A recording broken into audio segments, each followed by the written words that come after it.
Hello, so I'm going to brief you on last week in Baku and this week in the Singaporean Grand Prix. And I had already recorded what I was going to say for the Baku debrief, but I decided to do it all in one video because why not? Now, if you want to skip to the debriefing on Singapore, you might want to skip to 410. Okay, so this is my Tuesday race debrief. Now, I needed some time to really cope with the loss that was Baku because I really thought Charles had it in the bag. But I'm proud of Oscar and like to say congratulations to Oscar who won, and McLaren who did a great job and had a great strategy to take the win yesterday.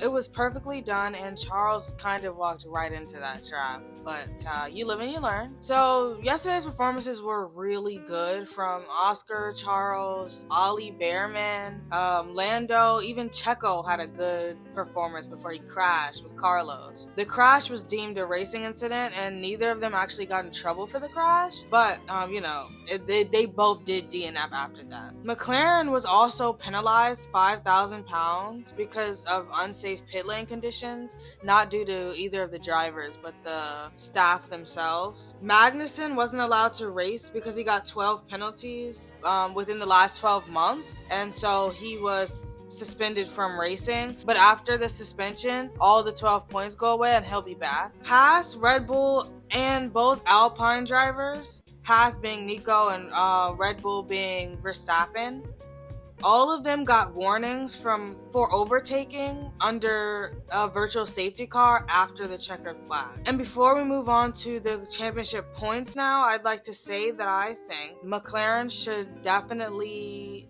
figure out who they want to win the drivers and who has a chance to win the drivers and who doesn't at this point. And they need to start playing defense and offense at the same time. Like, it needs to be perfection. It needs to be perfection from this point forward if they plan to win drivers. Now, on that note, I'd also like to say that starting with constructors, congratulations to McLaren for officially getting past Red Bull with 476 points, and now they're finally in the lead. Red Bull has 456, Ferrari with 425 points, Mercedes with 309 points, Aston Martin with 82 points, Visa Cash App RB with 34 points, Haas has 29 points, Williams has 16 points, Alpine has 13 points, and Kick has 0 points. And in the Drivers' Championship, there's Verstappen with 313 points. Mind you, he hasn't won a race in like 7 races. Norris has 254 points. Leclerc with 235, which is 20 points away. There's Piastri with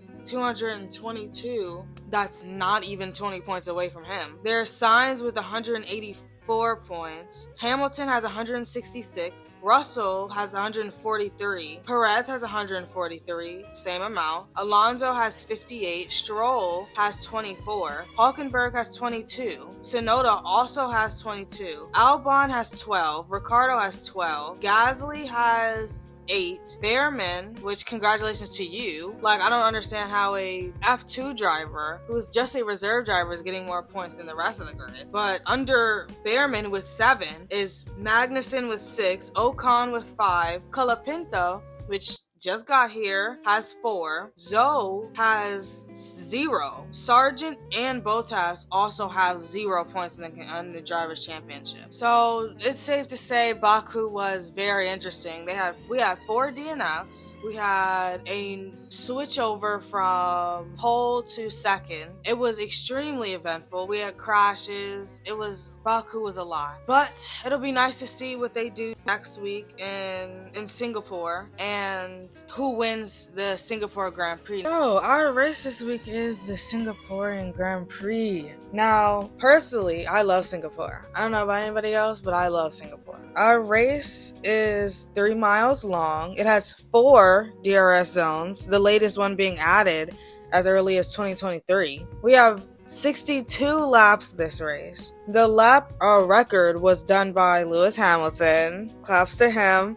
In 2023 he did it with a 1:35.8. The most wins here is from Sebastian Vettel with 5. Lewis has the second, and he's got 4 wins. Lewis and Sebastian have an equal number of poles here. Both have 4. Last year, Carlos Sainz won the Singaporean Grand Prix.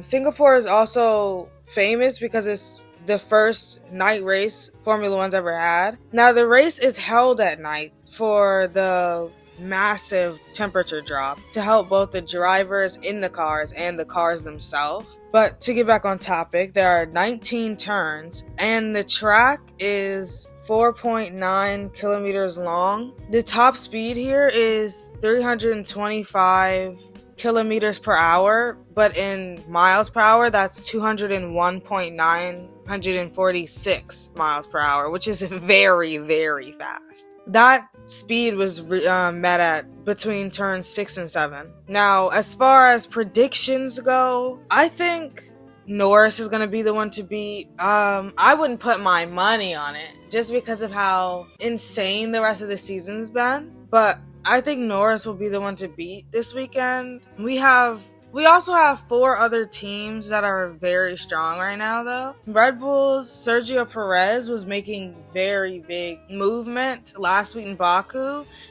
That's the highest I've seen him in a minute. But then we also have the Mercedes and the Ferraris, who, despite having a, let's say, inconsistent year, are still not going down without a fight. And McLaren are looking strong, but if we're looking at the Drivers' Championship, I agree with Verstappen. Lando needs to have a perfect final 7 races to beat him, which is going to be very hard with 4 other teams winning just as much as they are. That's not going to be an easy feat. Now, I'm not saying it's impossible. It's just really not going to be easy. Let me know what your predictions are, who you think's going to be the one to beat this weekend, who's looking stronger, you know what I mean, throughout the practices. I'll be watching the race along with you, obviously, and I'll debrief you after. Bye!